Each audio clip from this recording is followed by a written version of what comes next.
অগ্নিবীৰ আৰ্মিৰ ভৰ্তি আহি গ'ল গাইজ। নমস্কাৰ সকলোকে অংকুৰ Assam defence YouTube চেনেললৈ।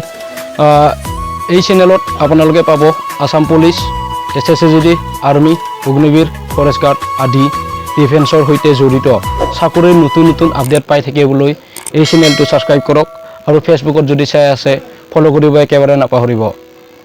Agniveer army ভৰ্তি আহি গ'ল গাইজ। চ' আপোনালোকে প্ৰথমে চিলেকশ্যন প্ৰচেছটো জানি লোৱাটো বেছি দৰকাৰ হয়। এক নম্বৰতে গাইজ অনলাইন ফৰ্ম মানে অনলাইন এপ্লাই কৰিব লাগিব আপোনালোকে। তাৰপিছত অনলাইন এক্সাম মানে অনলাইন এক্সাম দিব লাগিব। তাৰপিছত মেৰিট লিষ্ট, তাৰপিছত 4 নম্বৰত ফিজিকেল আৰু মেডিকেল হ'ব।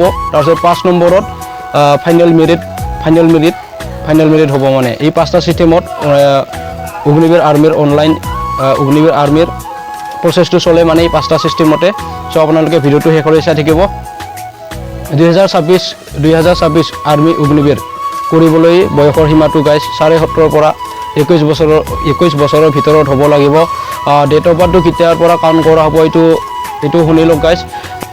1/10/2005 1/4/2009 ভিতৰত যদি ডেট অফ বাৰ্থটো হয় আপোনালোকে অগ্নিবীৰ আৰ্মিত অনলাইন কৰিব পাৰিব আৰু অগ্নিবীৰ আৰ্মিত ভৰ্তি হ'ব পাৰিব।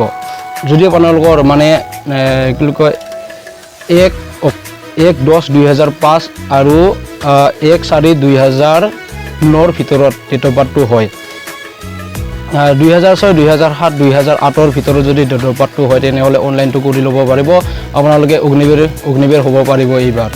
আৰু গাইজ নাৰ্ছিং এছিষ্টেণ্টৰ কাৰণে বয়সৰ সীমাটো কেতিয়াৰ পৰা কাউণ্ট কৰা হ'ব মানে বয়সটো কেতিয়াৰ পৰা কাউণ্ট কৰা হ'ব এইটোও শুনি ল'ব গাইজ।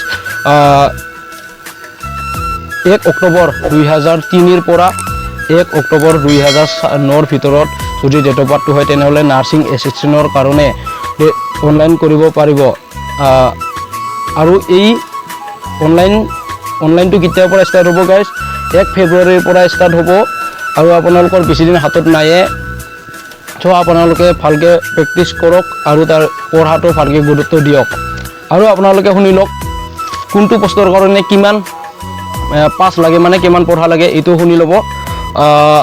অগ্নিবীৰ আৰ্মি GD WMPৰ কাৰণে 10 পাছ হ'ব লাগিব আৰু 45% থাকিব লাগিব আৰু প্ৰত্যেক ছাবজেক্টতে 33% হ'ব লাগিব গাইজ। তেতিয়াহে অগ্নিবীৰ GD আৰু WMPৰ কাৰণে অনলাইন কৰিব পাৰিব। অগ্নিবীৰ ট্ৰিটমেণ্টৰ কাৰণে যদি অনলাইন কৰে মানে 8 পাছ আৰু 10 পাছ এই দুটাই ট্ৰিটমেণ্টত অনলাইন কৰিব পাৰে। 10 পাছৰ কাৰণে যদি অনলাইন কৰে তেতিয়াহ'লে যিমানে পাৰ্চেণ্টেজ নাথাকক আপোনালোকে অনলাইনটো কৰিব পাৰিব। কিন্তু প্ৰত্যেক ছাবজেক্টত 33% হ'বই লাগিব গাইজ। এইটো হ'লেহে আপোনালোকে অগ্নিবীৰ ট্ৰিটমেণ্টত মানে 10 পাছত অনলাইনটো কৰিব পাৰিব আৰু 8 পাছৰো ছেমে হয়। চ' গাইজ আপোনালোকে ভিডিঅ'টো চাই যদি ভাল লাগিছে তেনেহ'লে লাইক, কমেণ্ট, শ্বেয়াৰ, ছাবস্ক্ৰাইব কৰিব নাপাহৰিব আৰু কমেণ্টত ক'ৰ পৰা চাই আছে এইটো ক'বলৈ নাপাহৰিব। চ' আজিলৈ বাই, জয় হিন্দ, জয় অসম।